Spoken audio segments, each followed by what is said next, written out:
The following is a member of the Burke Reviews podcast family. BurkeReviews.com.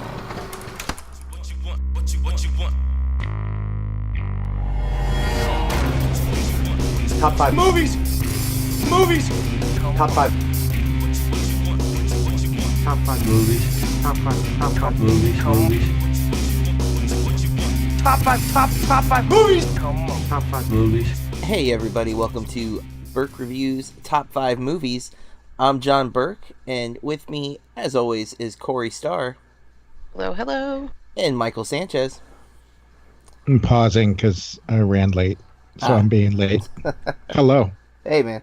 Well, we're going to be getting into our top 5 movie sidekicks and or supporting character. I'm not sure how you guys kind of approach this. I found this to be an overwhelming list to make. But I just watched, for the very first time, All the President's Men today. Oh. Whoa. Isn't that about the bank robbers? No. It's about... shoot. What's that? That's Dead Presidents. Yes. Sorry. I've actually seen Dead Presidents. I saw that as a child, you know? Yeah. It's Woodward and Bernstein. And Watergate from Nixon's era. It's the Dustin events... Hoffman, Robert Redford. Mm-hmm. Oh, Dustin Hoffman. Yeah, I'm on a Hoffman kick. That's why I finally knocked this movie off my gap list. But I'm breaking conspiracies here. If I had seen this film when we did our last list, I am very confident these two guys would have been in my dynamic duo list because I'm all over that movie. It does. If you saw the post from last year, the post so good. Takes place right before the events of this, which they allude to in the post. And man, I really, really enjoyed this movie a whole lot. I'm excited about, talking about it with my students. It's something I think I will definitely be using in my classes in the future. But I just wanted to point that out because it's rare that I see a movie and immediately go, man, this would have been perfect for the previous week's list. And I think, or the previous episode, I should say. And I definitely think that applies here because those two guys, they are a dynamic duo to say the least. Oh, yeah. And I'm a sucker for journalistic films, which I've said many times.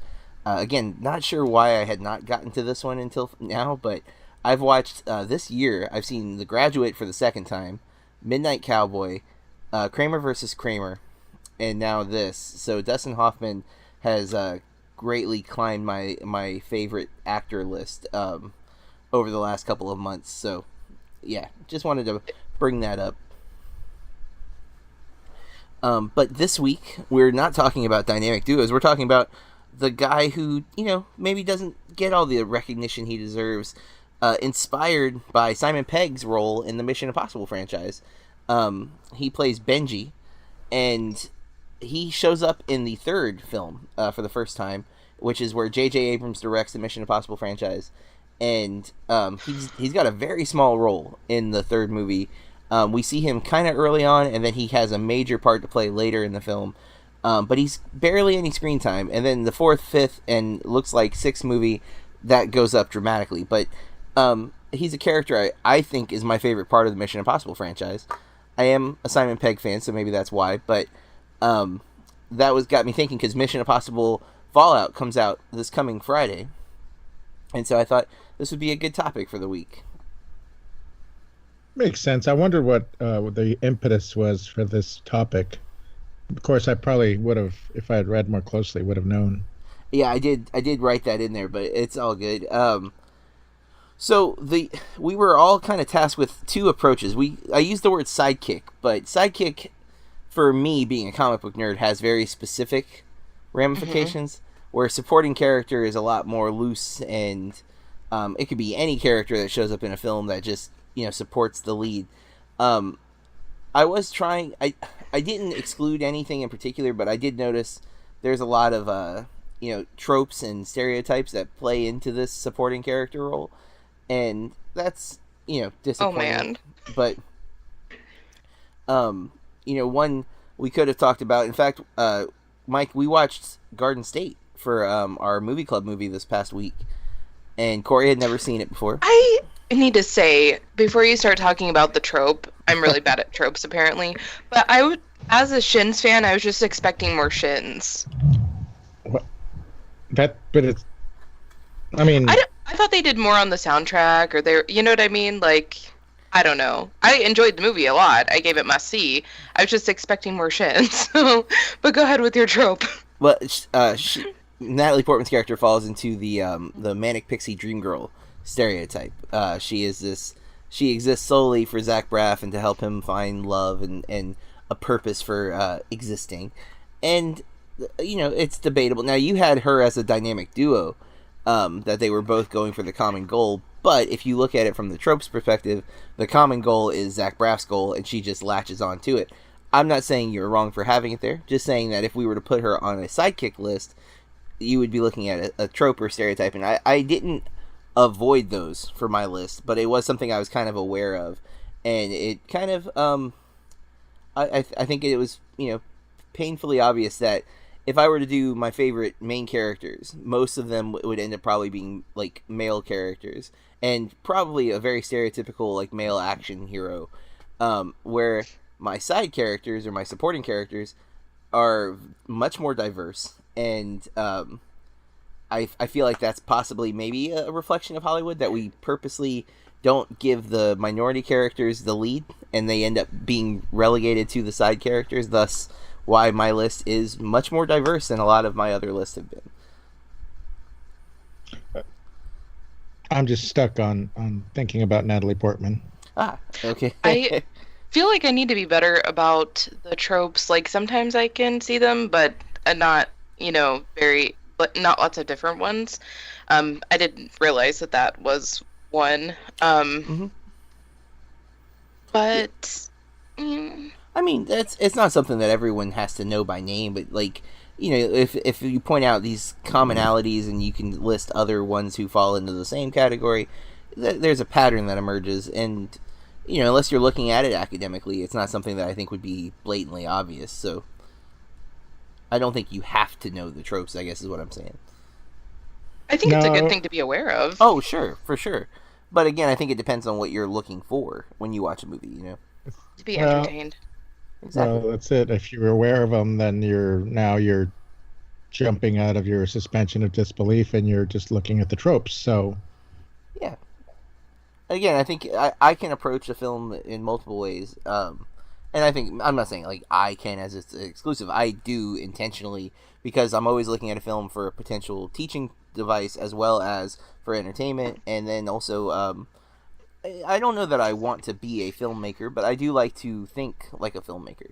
So I oftentimes will ask questions of why did they make this choice, or why would they do this, or what if they had done this differently. So those different perspectives, I find myself drawn to knowing all the elements as much as I can. I don't know everything, but and I miss things all the time. But I like to read into and look into things. So. Well, sometimes it depends on the film. Sometimes I just want to sit and be entertained.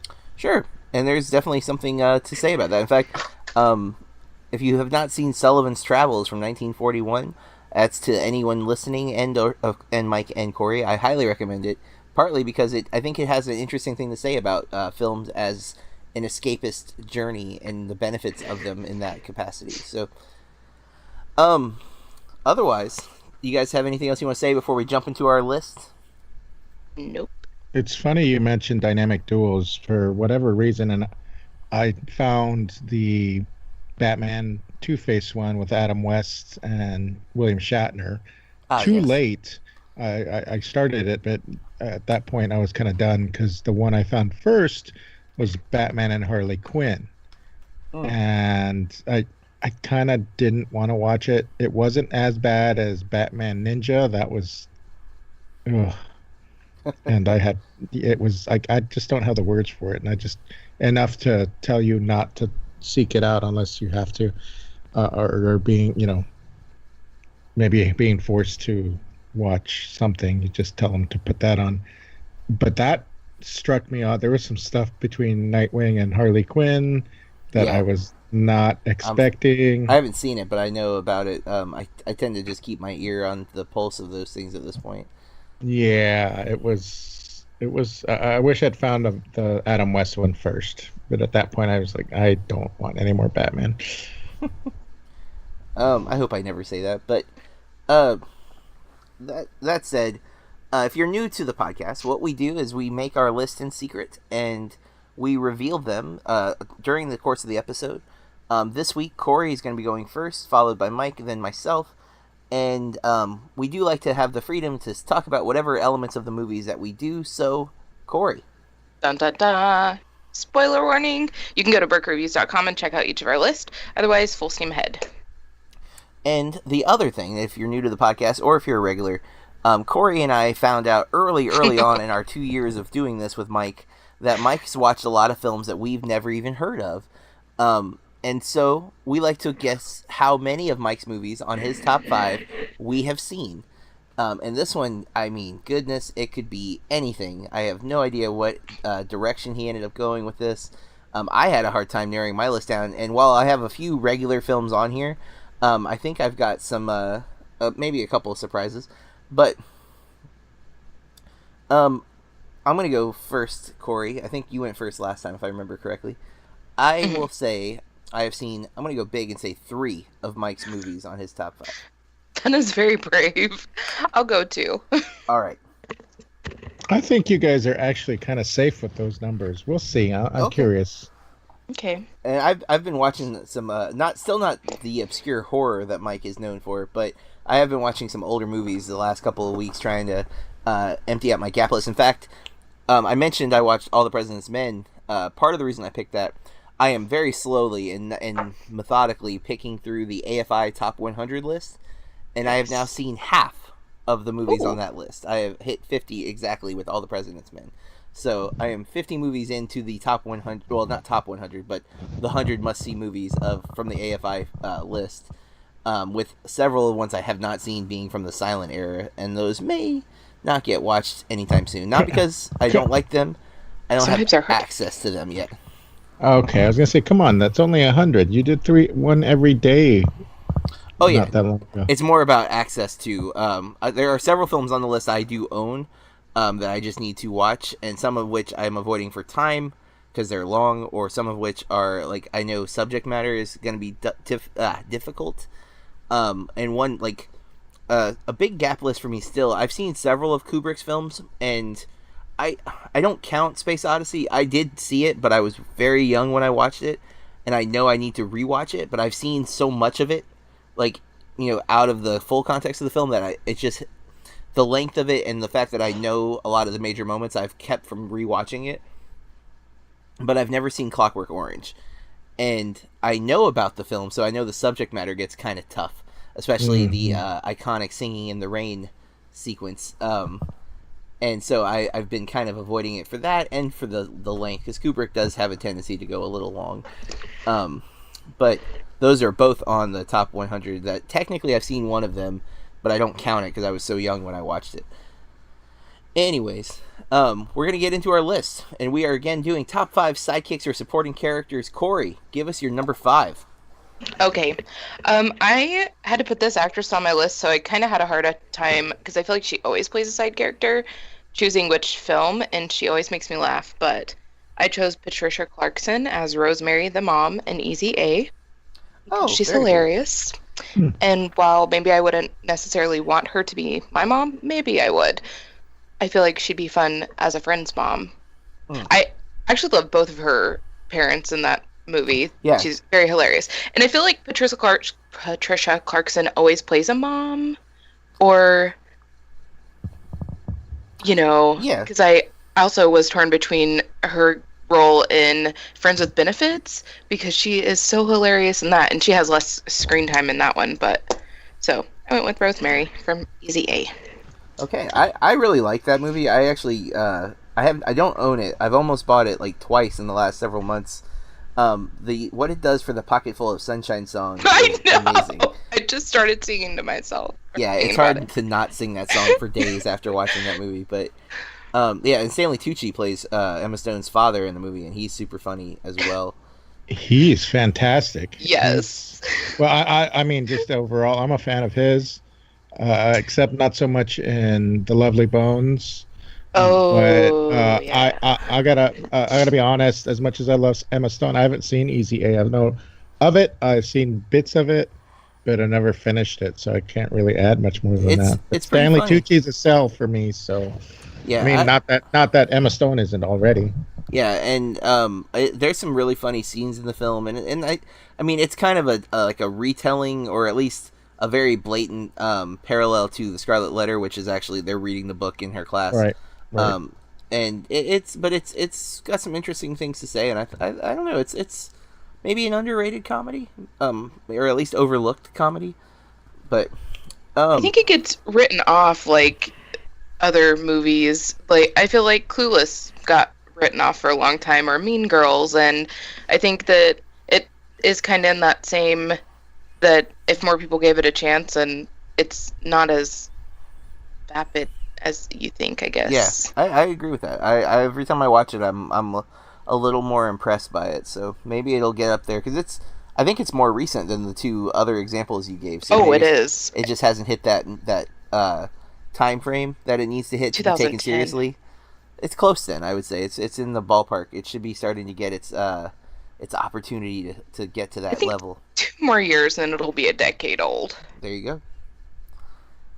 All right. That's a interesting number 5. I didn't see that one coming. So, Mike, what is your number 5? Well, we're going to Alex Trebek's old friend Sean Connery Oh. and his Academy Award-winning portrayal of Jim Malone in 1987's The Untouchables. Oh, okay. And it's, well, I know Trainspotting has the whole thing that, and I can't even say the whole dialogue back and forth, you know, that he got the sympathy vote for this particular role.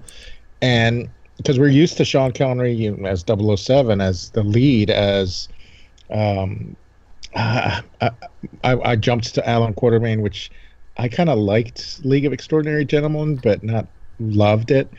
You know, he's like usually a main character, so Yeah. to see him take second, and I'm not, it sounds wrong to say play second fiddle, but I mean, this was Kevin Costner's. This is, I would say, a more breakout role.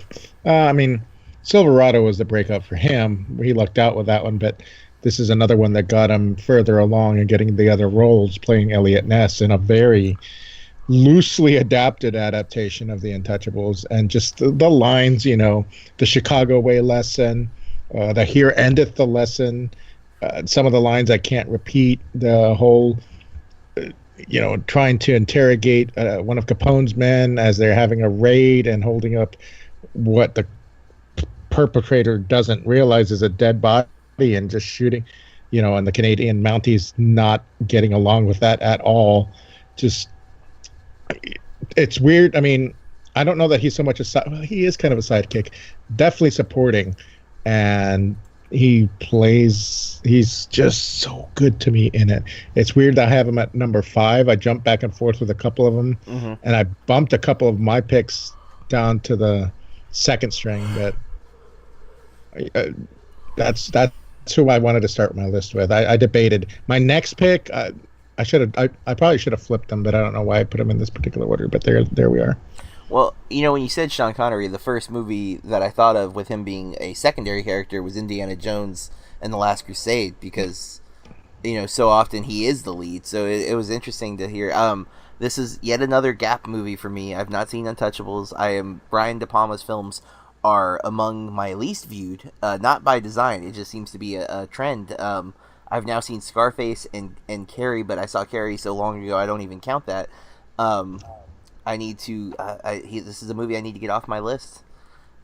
What, you haven't watched this? No, that's right. I haven't either. Yeah, De Palma's movies, man. I just seem to have skipped like all of his films. I don't, except for Mission Impossible. I saw that, but I don't know. I own Untouchables, I'm pretty sure. I think I even have like the special edition on DVD, but I just haven't got to it. And yeah, it's on my list. Okay, let's make it so it doesn't take. How long did it take for us to get to Scarface? Because 2 I love. years. Okay, let's not make it 2 years, because I love The Untouchables. I know there are parts because, well, and part of this is my stepdad, because I really didn't know a whole lot. I really actively avoided the Untouchables TV series. I really didn't, you know, it wasn't my sort. That's not my sort of bag, baby. And I just stayed away from it. So I kind of went in not knowing a whole lot, and I don't think I saw it in the big screen. I know it was a rental, and my stepdad filled me in. There's some parts that are totally not what happened, but there are some scenes that are just whoa, and like just like when we watched Scarface, I don't know how many times I've seen it, but I forgot about the montage, and that's like a classic 80s montage. Oh, so classic. Yeah, I mean that's like just fitting for what it's like kind of out of place for what it was, and I don't know. Well, watching it again and seeing it and being devoted, and that's one even save for some of the violence because it is pretty but not any more than what we might see on network TV at this point. True. So I would watch that again, but I don't know that it should take 2 years for that. I'll try to push it on you instead. All right, let's move into my number 5, which I think both of you have seen, and it's a fairly new film. It's from 2017. I went with Julie.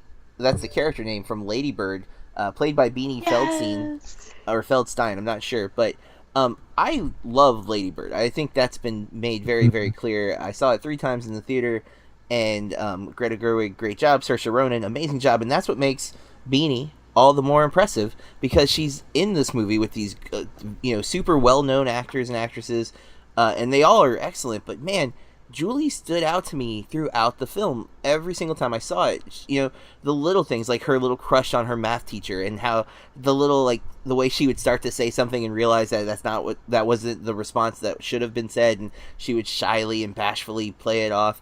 And if you saw Neighbors 2, which not many people seem to have, but if you did, you saw a very different character from her. So I know this isn't just her being who she is. She's a really talented actress, and I've not forgotten Julie so much so that when making this list, this was an easy oh man, I want to put her on my list because I loved her as a sidekick because she fits that role both as a supporting character but also as Lady Bird's sidekick. She supports her, she's her friend, and when she starts to feel that Lady Bird is changing and not being the person that she's supported all this time, she does bail. She's willing to step out away from Lady Bird because she doesn't agree with what she's doing, and then Lady Bird realizes the need she has for Julie and goes back to her, and I love that sequence when she goes to get her to go to prom and Julie wasn't going to go, and she's looks very sad, and then they end up going anyways, and I loved the character so much, and I think she's a great example of a best friend and what a best friend can be. There for you when you need it, but also there to tell you you're being a moron when you're being a moron. Yeah. So, I loved the character, so made it on my top 5. I love her and I love that movie. Yeah, I haven't watched it lately. I'm surprised I haven't, because usually when I do, I can watch it daily, and I haven't done that because I have access to it multiple ways. So yeah, it's one that, most people at this point have seen it. They got the Oscar nominations and stuff, but Julie definitely wasn't in the talk for supporting actress. Obviously, if that was going to go to someone, it went to the proper place. But for me, she was a highlight of the film. There's a lot of highlights from that movie, but she stood out as a character or an actress who I was not really that familiar with. She was recognizable because I had seen Neighbors 2 already, but and she doesn't have anything listed for this year. She has nothing coming out till next year on IMDb, and that's a bummer because I thought she was so great. But I look forward to seeing what other work she does. All right, that's my number 5. Let's go into Corey's number 4. Okay. Oh, excuse me. My number 4 is John Fitzgerald from The Revenant. And not a sidekick, but a supporting character. But he's a bad guy. I have really grown to like Tom Hardy a lot. I can't even remember what film. I liked him in Batman, but I have just become so impressed with him over... I don't even know when it started, but I liked him a lot in this. Of course, I'm not rooting for him, but I just think he was so interesting, and I don't know, he was ruthless, and I don't know. What movie is this again? I'm sorry, I missed... The Revenant. Sorry. Oh my god, yeah, totally. He's... Oh, geez, He's the evil. character. He's bad. Well, he's selfish, right? Like ultimately, Yes. it boils down to him above all else. He's like going to kill people to get what I mean, Hmm. Hey, he's got moxie. He's got drive. He knows what he wants. Yeah, he's survival. I wouldn't instinct. want to be in that party, but I liked him a lot in the movie. For sure. Yeah, that's a great performance, and I mean that another movie with a crazy strong cast. I mean, Domhnall Gleeson is in it, and then obviously Leonardo DiCaprio finally wins his Oscar. I have not rewatched that film, but I still like vividly remember details of it, and Hardy's character, even his mannerisms were very specific in that film, and definitely a great performance. And I mean, considering All around. yeah, but I mean that's exactly considering Leo gets his Oscar from that. Hardy's performance may have been more memorable to me.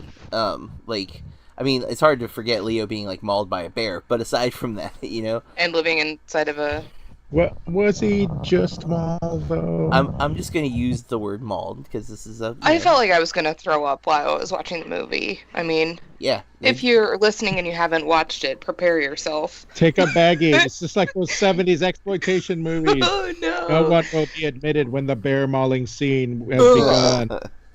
And the horse. Yeah, scene. living in the carcass. Living in the carcass.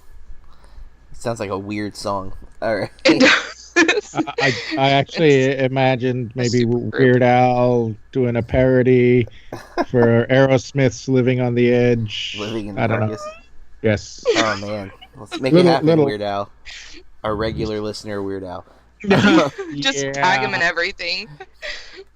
I could dream. Okay, that's a cool number 4, and interesting that you went to a like kind of a villainous character for supporting, but definitely I mean he's got other bad guys against him too, right? Like Leo's not solely fighting Tom Hardy's character, but definitely prominent villain. But all right, Mike, what do you got for number 4? Okay, let me preface this because I'm pretty sure I made this pick before everything that blew up within this last few days, and you'll see why I'm saying that. And again, this goes back to the discussion of do we forgive the art despite what the artist has done? We've had that talk before. I know it came up with Roman Polanski. Anyway, so this was actually, I think, one of my first picks, and I wasn't ever going to put it as my number 1, but Ellen Page in 2010 Super as Libby and Boltie. Now, she definitely falls under the sidekick role, but there is some stuff that she does that take her way over the top. But I just really, I mean, considering Super hit all the right notes with me. I think that's one of those no gray area like we find a lot where you either love or hate it, and I definitely leaned more on the love side of it and just really got into it. It was just the quirky dark humor. There was not quirky is not sufficiently just and especially considering the final fate of Boltie / Libby, because that I did not expect. It's not something either.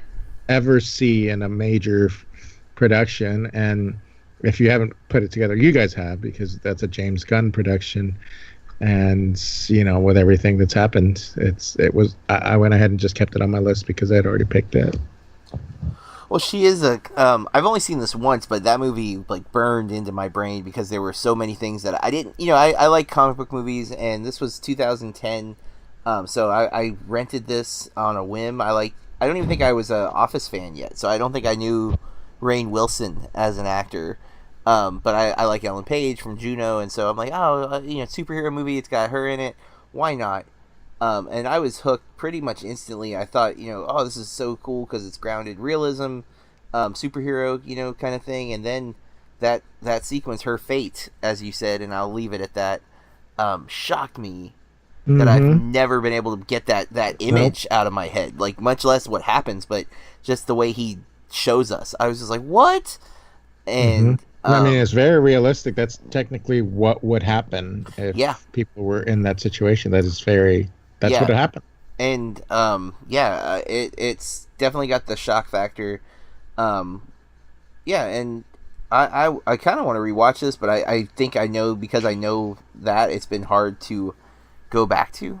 But Corey, have you seen Super? Mm-mm. See, that's one I thought you would have seen just because of Rainn Wilson. But it's a pretty interesting movie, and it does have Kevin Bacon is in it, and Liv Tyler. It's, man, I don't know. I think it came out around the same time as Kick-Ass, and that was the other thing that pulled me in. Yeah. Because I really enjoyed Kick-Ass, and this was like, I'm like, I need something else like this, and I heard about Super, and I never saw, there was a Woody Harrelson one called Defender. Yeah. Yep. And I never saw I that haven't one. watched that one either. I don't know if it's high on my viewing list, but I remember that.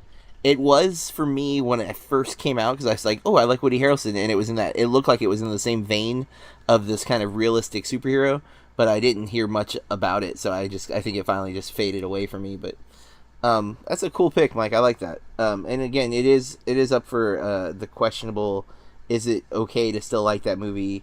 Although from what I've been reading, a lot more people are siding with Gunn than against him.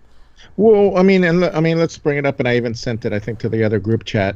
We have all this going, but Robert Downey was no angel. No, and the things, I guess, that he did as an alcoholic don't necessarily affect anybody, or as a drug addict, whatever. It doesn't affect, it could affect others, but I guess the things that happened to him did not directly affect I guess others. It's not a fair comparison. But ultimately, we all have. I don't know. I read some of the stuff, because when we originally were talking, I didn't see some of, the blog posts and some of. I've heard some stuff that I didn't know about too. That, like, I heard that he, and I have not substantiated this, but I feel like the source that told me is generally pretty good at vetting things. That he had posted like a link to like prepubescent porn or something at some point. Not that he put it out there, but just tweeted the link.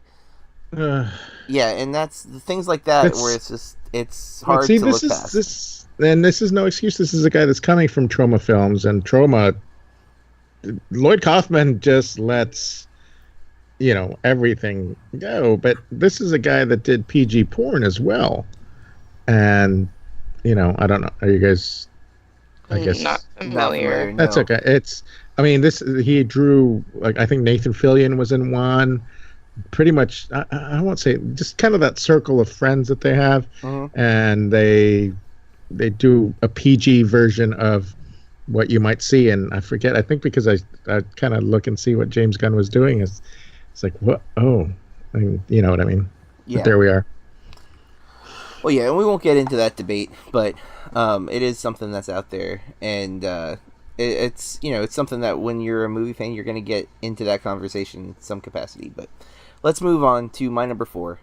I went with 2015's Me and Earl and the Dying Girl, and going with Earl. Earl is my supporting character, played by R.J. Seiler. I love the role of Earl. As a teacher, I've shown this film several times. My students always latch onto it. It's I've heard some criticisms about it in the past from some critics that I usually agree with, but don't when it comes to this movie. I find a lot of the innovative stuff, and it's like a really good first art house style film, I think, for teenagers to watch, because there's a lot of innovative film techniques that are used that maybe are taken or borrowed from somewhere else, but it's done in a way that the kids connect to it. And Earl has always been like a linchpin for that. He brings a lot of humor.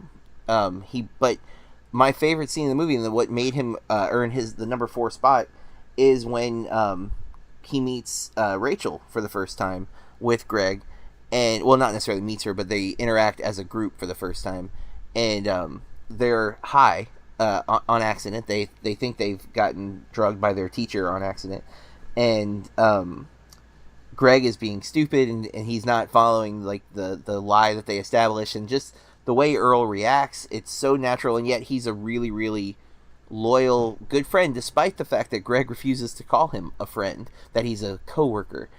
He's a business associate, but not a friend, because Greg is, weird. But Earl's always there for Greg, even after they have their huge fallout, and Greg gets in the fight with the drug dealer towards the end of the movie.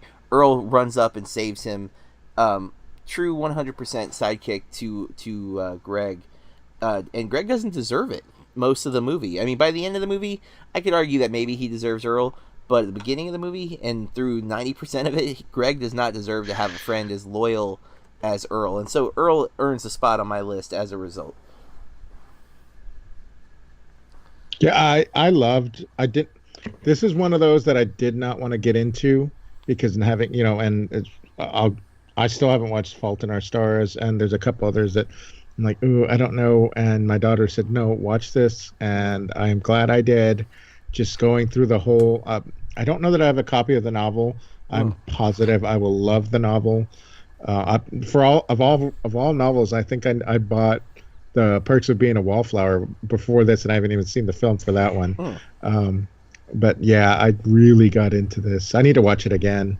Yeah, I love this. I've seen this movie a lot because I have taught it pretty much every year since it came out. And I have a graduate who this is his favorite film. It's been his big inspiration. He wrote a screenplay heavily inspired by the style, not necessarily the subject matter, but definitely the teenage perspective and whatnot. And so I'm very, very familiar with this. And I know, Corey, you were one of the first people I heard talk about this movie.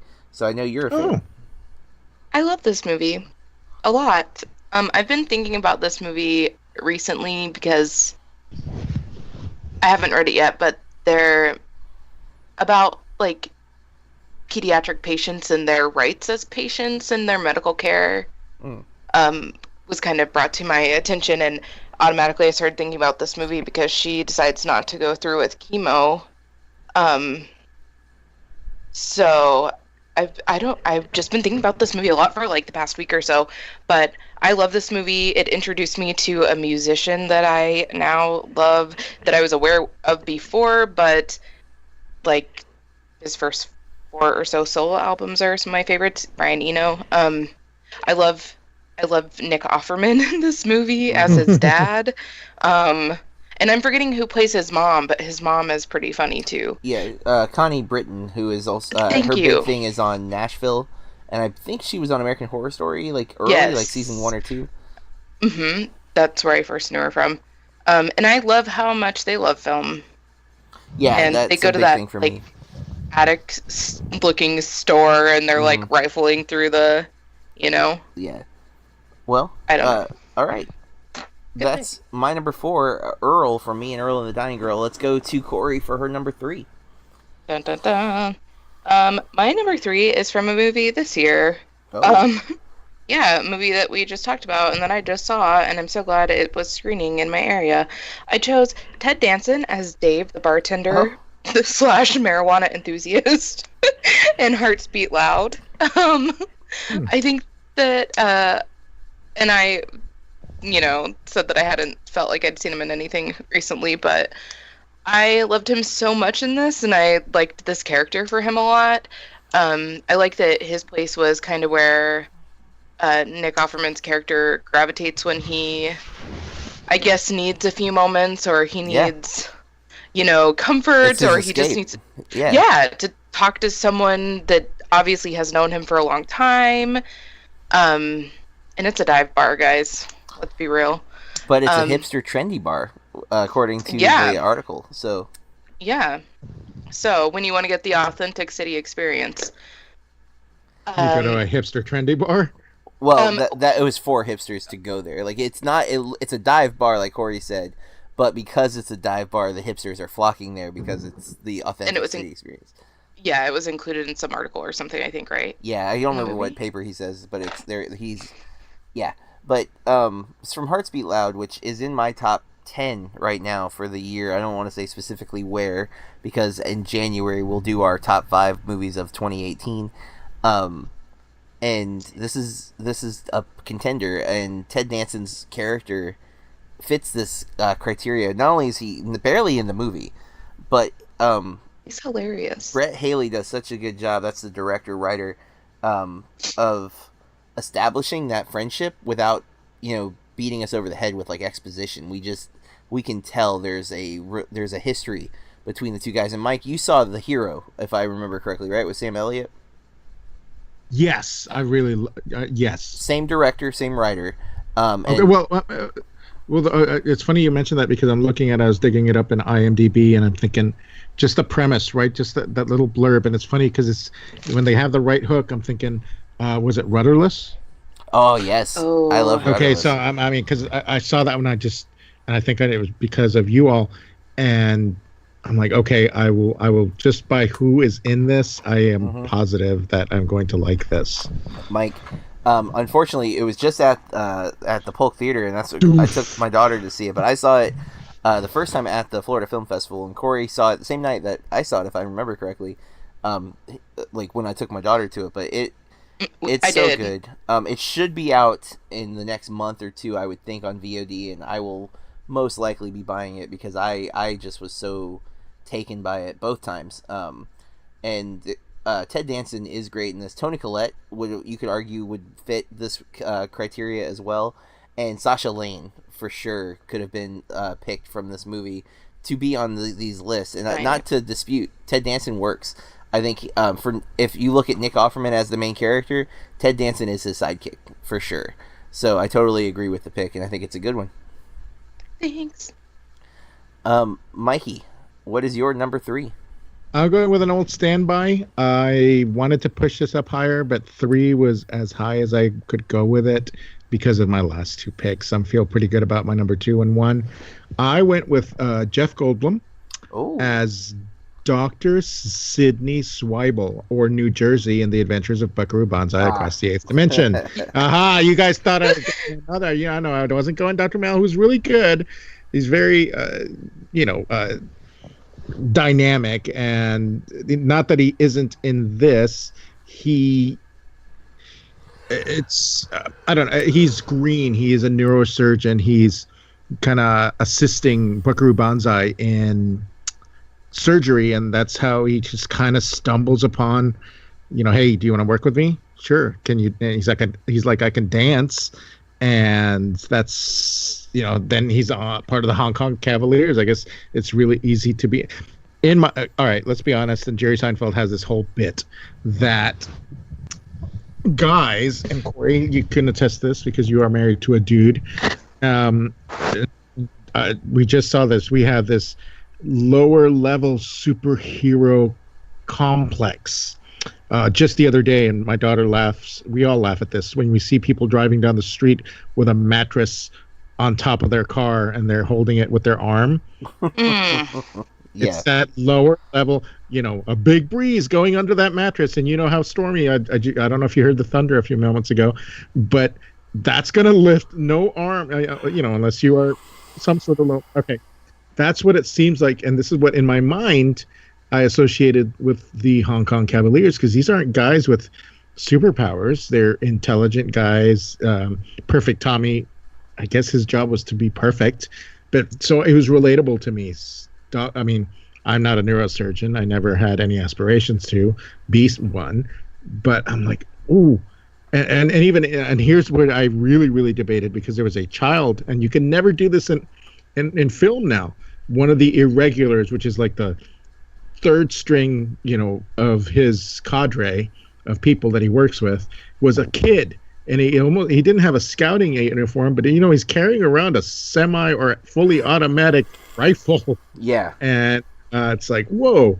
And so I just, I went with it. I'm like, if he can do that, maybe I can as well. So I don't know. Yeah, I have seen this movie, so that's, I think, the first one on your list that I've seen. Am I right? It was Untouchables, and what was the other one that I hadn't seen? Oh well. I think this is the first I've seen on the list, but yeah, Goldblum's character did he kind of surprised me, because when he showed up, I thought he was just gonna be like a real background character, because he's the new guy. I thought maybe he wouldn't have a whole bunch to do, but he has quite a bit to do in this movie. So yeah, good, fun pick, and not surprising for you to have this movie on your list, of course. No, I had to. This was another one, almost a gimme.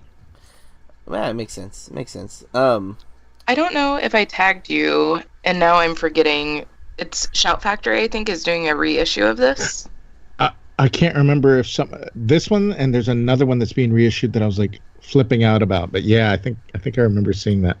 Yeah, those Shout Factory releases are always really cool, and They're sometimes a little pricey, but if it's something like this, Mike, this is a movie that you love. It's like one of your favorites, so I could see it is. shelling out the extra cash for like the cool, because I think it's a steelbook too, if I remember correctly. There's I think another that you're right.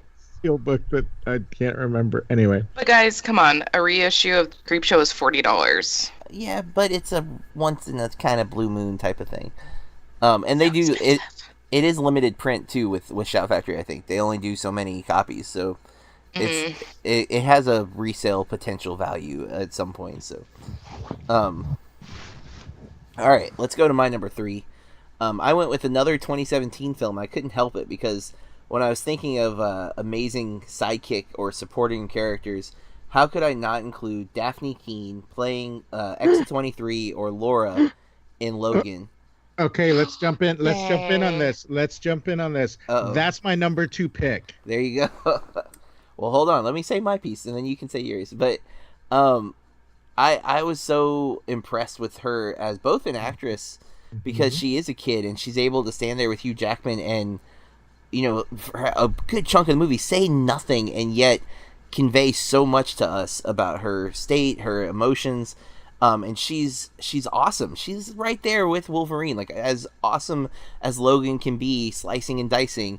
Laura is just as awesome, and she's a great like sidekick counterpart to Logan. And the way she takes to Professor X, she was one of the breakout performances from 2017, and I had to have her on my list. And apparently so did Mike. Yeah, definitely. I mean, this. First of all, I had no idea she was Hispanic until she busted out with that whole outburst way into the movie. But the fact is, without any dialogue, just being able to do all that and hold her own with Patrick Stewart, with Hugh Jackman, just this kid. Yeah, I don't know where they create these younger kids. I feel like I've talked about this before. Pretty much the entirety of Stranger Things kids. Yeah, this young lady. I mean, it's just like, so I can't follow up enough. You know, it's just. Yeah, I put her at number 2 for a reason. Yeah, and she doesn't have a whole lot of acting credits either. She was on a TV show called The Refugees, and it looks which I've been wanting to watch. And she's in a movie called Anna with Andy Garcia this year. I think it's a movie. I can't actually confirm. There's like no information on it, so I don't know if it's even out yet, or it appears to be a film, not a show. And I generally like Andy Garcia, so I'm intrigued. But yeah, her performance in Logan. I mean, everyone who saw Logan and liked Logan seemed to bring her up, and how can you not? Because she does some outstanding stuff. And Corey, it doesn't sound like she's on your list, but I do want to point out. I can't believe I overlooked it. I can't believe that there's overlap on this list. As big of a pool of possibility for Mike and I both to pull this young actress in as in our top, like she's my 3 and his 2. That says a lot, at least about how she affected us when we saw that movie. So, do you have anything you want to add, Corey? I am just really sad I didn't even think about it. I love that movie, and as tired as I am of comic book movies, I love that one, and it was refreshing. Sorry, not sorry. No, yeah, I think that's a valid statement. All right, that's my number 3 and Mike's number 2, so that means we're going to go to Corey's 2 and then my 2. So, Corey, what's your number 2? Okay. I love this actor, and pretty much everything that I've seen him in. He brings so much to every character. But I chose Richard Jenkins as Giles in The Shape of Water from 2017. That's an honorable mention for me, but yeah, totally. I feel like it was a really complex character to play, and I like the dynamics in their relationship a lot, and how we see him like try to go after the things that he wants, even though it's not necessarily, I don't want to say appropriate, but it's even harder given the time period because he is closeted gay. Yep. Yeah. I love the scenes with them sitting and watching musicals, and you know, like their little tap dance routine. Even though we've shared articles about that being stolen apparently, but I like Richard Jenkins a lot. I like that he ends up coming to her aid to help save the amphibian man, and he goes out of a lot of his comfort zones Mm-hmm. to try to be who he wants to be. Yeah, because everyone's stopping him from doing that. Like, he wants, he's a Right. talented artist, but he's being denied the job that he deserves simply because of his. It's never outright stated, but clearly he's being discriminated about something that He's getting happened. blacklisted. He's Yeah. being blacklisted. And Mhm. and then he's told to leave the restaurant, where he's very gently trying to flirt with the owner, who's an awful person. We get that clearly stated, and yeah, he was. I mean, Richard Jenkins. You could probably pull any movie that he's in and say he's the best supporting character. I mean, Bone Tomahawk, one of my favorite characters in that movie for sure. Oh my god, he's in that? Oh yeah, yeah. I didn't realize that Still- myself. Oh guys, yeah, he's Guys, fantastic in I that. haven't watched it. I'm sorry. I tried to, No. and And then in Step Brothers, honestly, that was the movie that made me aware of him. Like I'd seen him before, obviously, but that was the film where like he's the stepdad to Will Ferrell, the dad of John C. Reilly. And he's so great in that movie. There's so many little scenes, like when he meets Adam Scott's character for the first time, he's like kind of fawning over him, and he's like giggling, and he's so great in that movie. And that's Richard Jenkins is consistently great. He might just deserve to be the best supporting actor, period. Like any movie you need a supporting role, if Richard Jenkins fits that character, bring him in, because he's going to do a tremendous job and be super memorable. Or if he needs to blend in, he'll blend in. Like, the guy is just brilliant and probably severely underrated for non-film enthusiasts and film fanatics, just your casual movie watcher, because he isn't usually the leading guy. He's just the side guy.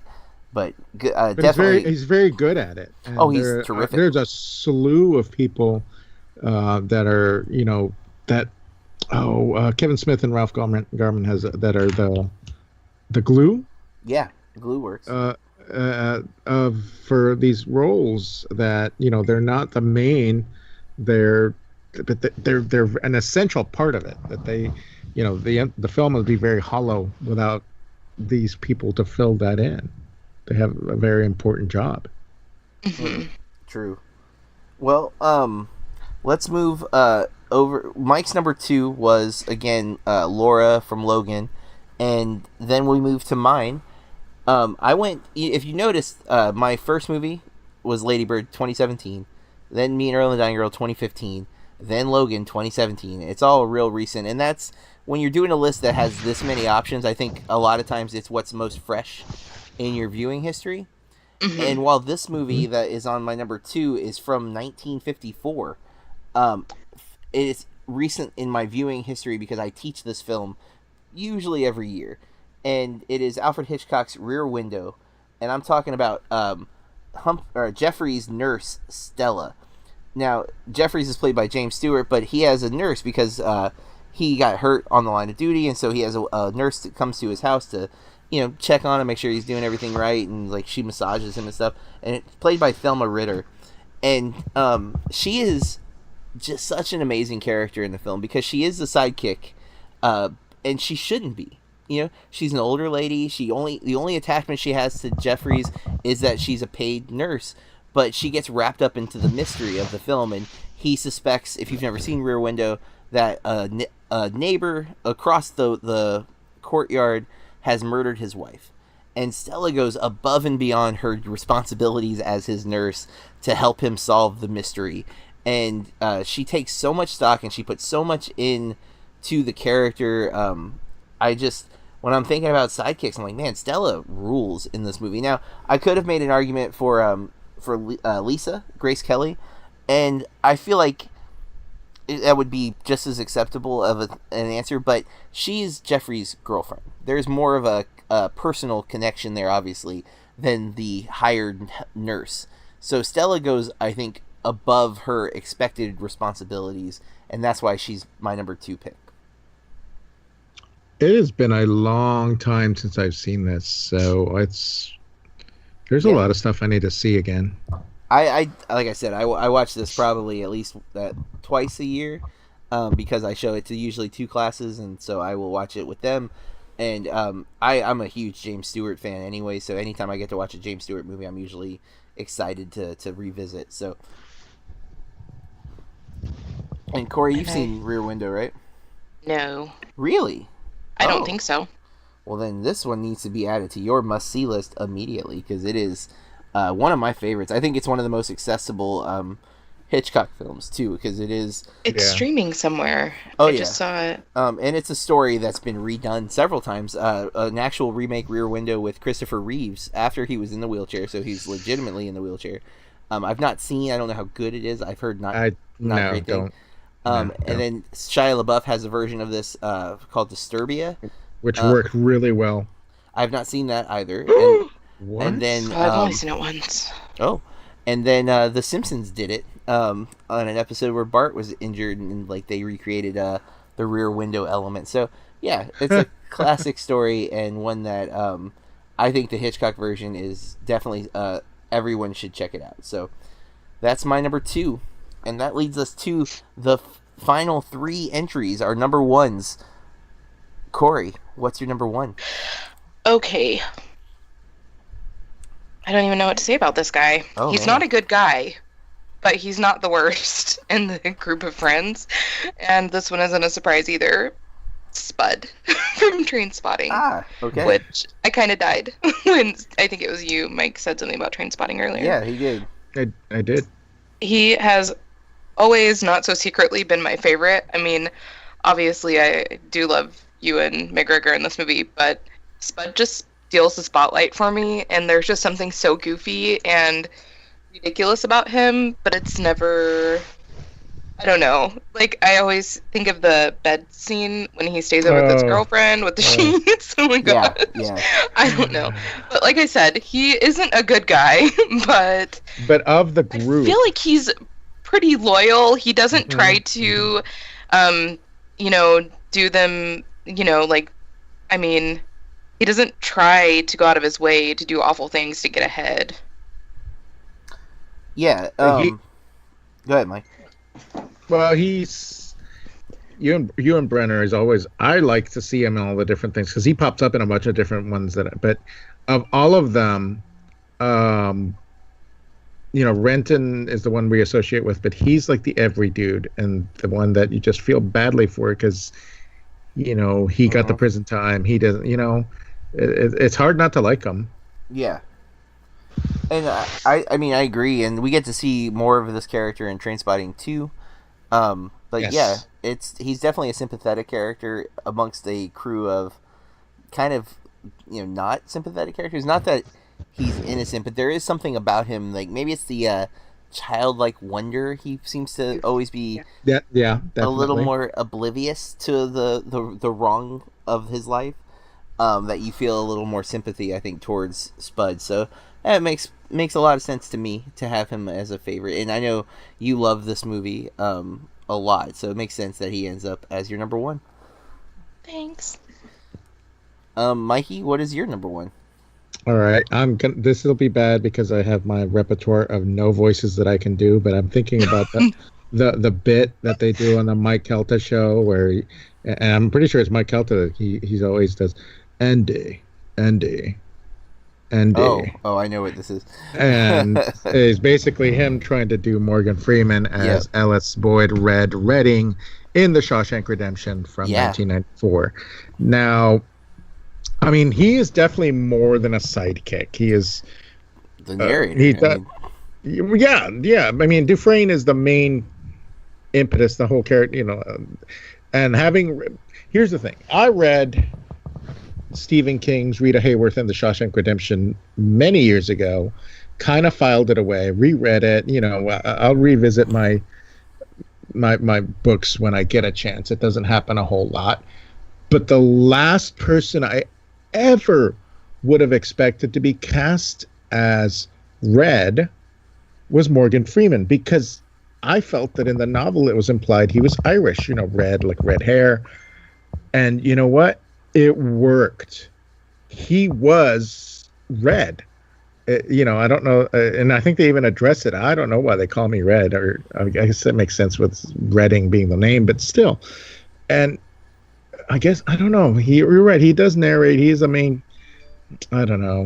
No. I still think he's a supporting character. I think Andy is the lead. he's just our entry point into the story. But if anything, I mean, the role he plays in the actual story of the film is the supporting and side character to Andy. And so yeah, no, I totally agree with him being on this list. And I didn't even think about him, but the second you said Andy in that attempted accent or style, I totally knew exactly what movie you picked. And yeah, I mean, the guy, you know, he's not just Andy's sidekick. He's like the sidekick because he can get everybody anything, right? Like that's his MO. So that's his job. That's his job. He's the man who can get things. Yeah, exactly. So I mean, what better sidekick than the guy who can get you things? You know, I mean, if you look at Jumanji: Welcome to the Jungle from this past year, Kevin Hart's character would definitely be arguably the sidekick character. And his role is he has a backpack that has all the weapons for the Rock's character. You know, so like that's kind of like it fits, right? It's that idea of the valet almost. Like, yeah, you need that, I'll get that for you. Yeah, I think that's a perfect example of a sidekick character.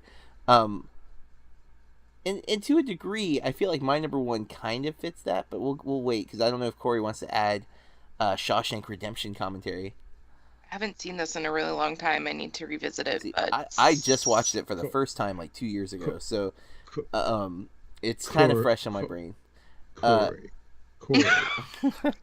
But I know the Shawshank is a very common favorite movie. If you ask like random people what their favorite movie is, it's in my experience, it's usually Forrest Gump or Shawshank Redemption for like casual movie watchers. That's the go-to. You know what? You call me a filthy casual if you want. However, I love Forrest. It's not just a favorite. It is a literal. Oh, it's on. Day is planned. Nothing else will be done until we watch this. Or at the very least, you know, I don't know what those women were saying. I think I even did this as an Instagram because sometimes I pop little quotes on there, and you know, sometimes it's better not knowing. He gets all the I don't even own this. I need to own this. Yeah, how do you not own this? Yeah, because it's always on different channels. That's true. That is true. Word. All right. Well, guys, I didn't shy away from my favorite movie for my number one entry. I did go with Scott Pilgrim versus the World, and I can't get past how amazing Kieran Culkin is as Wallace Wells.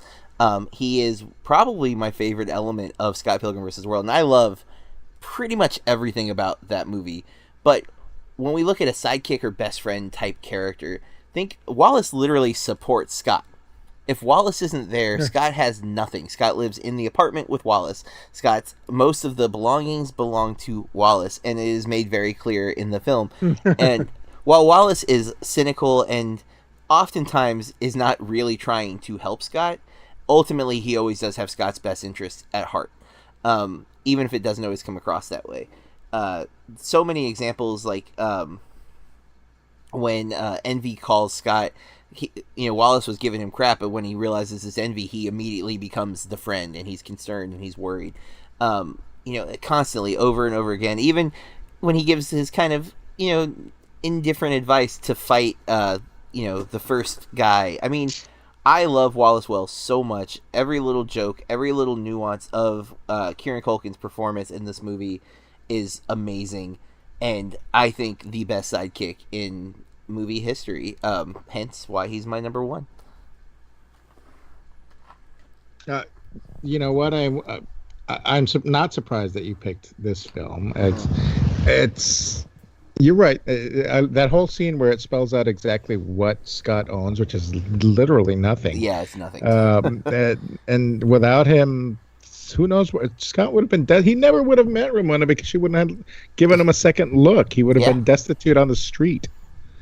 I mean, he even orders the Amazon package on Wallace's computer. So, yeah, Wallace is the key for Scott in almost every way. And God, he's so funny in that movie. Like, so much of his line deliveries are just amazing. Even like when he texts Scott's sister while he's like passed out drunk. Like, it's so funny.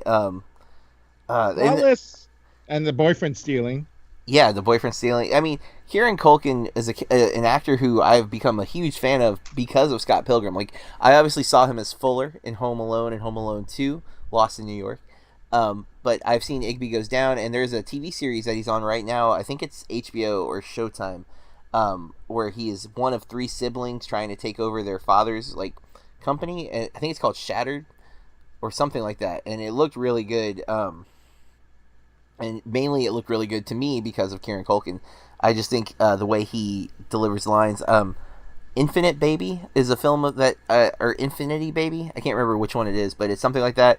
I just watched on Amazon Prime a few months ago because he was in it. Like, Scott Pilgrim introduced me to this actor in a way that I never thought would, I didn't know existed until I saw Scott Pilgrim, and I love his performances. Again, if you haven't seen Igby Goes Down, and I know Corey, we just talked about this movie the other day, cannot stress enough that you give it a chance. It's a tough watch at times, but it's really, really good.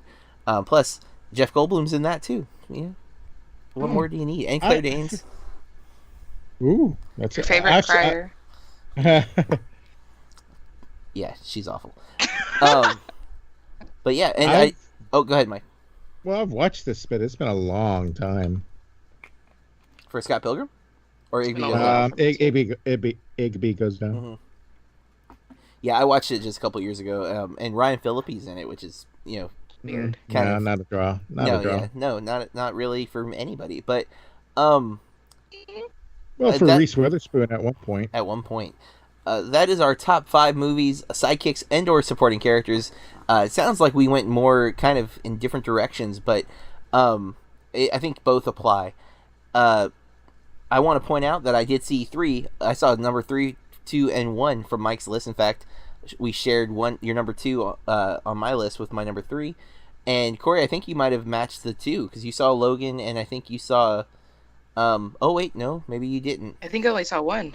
Oh no! So close. So I win this week. John wins. Oh no, I win again because I do. I win. But let's go before we end the podcast. We like to look at some of our honorable mentions. So we'll start with Corey. Did you have any other character actors or actors, sidekicks, etc. you wanted to throw out there? Yeah. Okay. So I love this character, but it's a made-for-TV movie like miniseries, so I wouldn't include it. But James Mason as Richard Staker in Salem's Lot, Amy Poehler as June George in Mean Girls. She's not a regular mom; she's a cool mom. And Sean Harris as Fifield in Prometheus. He's the a-hole geologist. Man. And I just love him so much. He's such a jerk. That's the Irish one, right? With like the mohawk. Yeah. He reminds me of a WWE wrestler, Sheamus. Much in that movie. Like the whole time I was watching Prometheus, I'm like, I just keep waiting for him to do the brogue kick on somebody, but it's in the edit. It's in the extended cut. Oh god, I can't watch it anymore. Sorry, I just had a flashback to that reference. Yeah. All right. Is that it, Corey? Yeah. All right, Mikey, what do you got for honorable mentions? All right, these were tough to put down to honorable mentions, but I feel as sidekicks they had gotten their fair share of attention already. So I dropped them down, except for one that was tough to put down here. Chloe Grace Moretz's Hit Girl. Yeah, I had her too. I really wanted her on there. Dave Foley as Mr. Boy in Sky High. Oh, yeah. Good. Oh, my God. That's a really good one. Yeah, I really wanted him up there. It's a very literal sidekick, right? yeah, definitely, because he teaches sidekicking to the sidekicks. It's Sky High is one of those that even now, and I should bring it in like near the end of the year, because they're like, oh, show me. It's one of those that you forget, And young Mary Elizabeth Winstead, man. Yes, as the I'll just spoil it, as the villain. Yeah. And Kurt Russell going back to Disney, which that's where he cut his teeth in early roles. It's just very nostalgic. I'm like, definitely, it's not high cinema, but infinitely better than Zoom. I tried Zoom. I think I tuned out 20 minutes, if that, into it. And anyway, so there we go. I originally had a different Harry Potter character as in the honorable mentions, but I always felt that Ivana Lynch as Luna Lovegood never got enough. No, I was totally... When you said Harry Potter, my brain went to Luna immediately. She does so much to help Harry, and it's always very quietly and passively, yet she does, tons and tons of stuff in those movies to make Harry successful. And oddly enough, does she count as the pixie kind of? You just brought up that trope, Manic and I'm Pixie like, Dream Girl. She probably. yeah, for me, she is. She's like, definitely fits the naming convention because she's definitely manic and a little bit pixie-ish, but she seems to have her own agenda in the long run. Like I think she's got her own goals in mind. She's got more going on than people realize, Mm-hmm. and people just need to recognize. Just like Velma in Scooby Doo, which is not on my list. She should have been in there. Ivana Lynch, yeah, I think she's great. Peter Mayhew as Chewbacca in the Star Wars franchise. Obvious one, yeah. That's why I figured, everybody that's going to be a go-to one for a lot of people. Mm-hmm. This is another go-to one. Anthony Edwards as Goose in Top Gun. R.I.P. Yep. Goose. I had him on my list. Shoot malfunction, man. Efren Ramirez as Pedro Sanchez, represent Napoleon. and Napoleon Dynamite. And the last one, this one I for sure took off of my number 5 because it is not an actual person. Oh. Okay. And I could not find anywhere to credit who did this because they have no voice, but I felt they were a pretty solid part of the Green Mile. And that was Mr. Jingles. Oh, is that the rat? The mouse. Not a rat. Sorry, Mouse. I've not seen the Green Mile. That's on my guest list. It was my number 5. I should have bumped another one off. I still wouldn't have. I still would have had the win because I still saw 3. But okay, so I didn't. I could have included Nick Frost from any of the Cornetto trilogy. I did not. Yeah. But definitely honorable mention. Definitely an honorable mention. I mean, but I think it goes without saying at this point. Like even I shouldn't have included Scott Pilgrim, but I just wanted to talk about Kieran Culkin and how great Wallace is. But I had another recent film from Spider-Man: Homecoming, Ned. I thought Ned was such a breakout character, and to my knowledge, an original character to that movie. I don't think he's from the comics. Nope, not at all. He was on my honorable mention list for a little bit too, and I kicked him Bumped off. him off. I already mentioned Giles, Hit Girl, and Goose because of you guys. I have Morpheus from The Matrix. Even though he's kind of more of a mentor character, he does play like a side character in the second and third films, so arguable. Owen from The Way Way Back, which is played by Sam Rockwell. Everyone, if you've listened to this podcast, you know I'm a huge Sam Rockwell fan. This is the movie that made me aware of him. And made me go through. I think I've seen almost every film he's done. There's a couple that I'm still missing, but I love the movie Role Models. And if you argue that Paul Rudd is the main character, then pretty much any other character in that film could get this role. But I went with Jane Lynch's character, Gail Sweeney, because she is so funny in that movie. Some of the stuff she says gives the best humor, and it's either she may not say the funniest thing, it might be like Paul Rudd or Sean William Scott's reaction to what she said that's super funny, but she's just awkward and silly, and I love Jane Lynch in that movie so much. I had Patrick from Perks of Being a Wallflower, which is Ezra Miller, now the Flash. He's a really great supporting character in that film. And then I went with Die Hard, Sergeant Al Powell, because what a great sidekick. He doesn't know. Yep. He doesn't know Bruce Willis. I cannot. I'm drawing a total blank all of a sudden. John McClane. Good Lord, I knew that, and it was just like, nope, forget you. But I hate that. He doesn't know him. He has no reason to trust him, but he does. And like some of those conversations where he kind of keeps McClane calm by like just talking to him, I just think are some really, really powerful moments. And the sad, tragic story that he has about how he shot a kid. And then the last one, I have to have Garth to Wayne, right? Yes, I love Garth. I mean, I've talked about Wayne's World too many times, so I left the list. I left him off my top 5. But I mean, come on, it's Garth. I have a Garth air freshener in my truck, thanks to Corey, right now. Like, and I still don't understand how you even found that, but I have.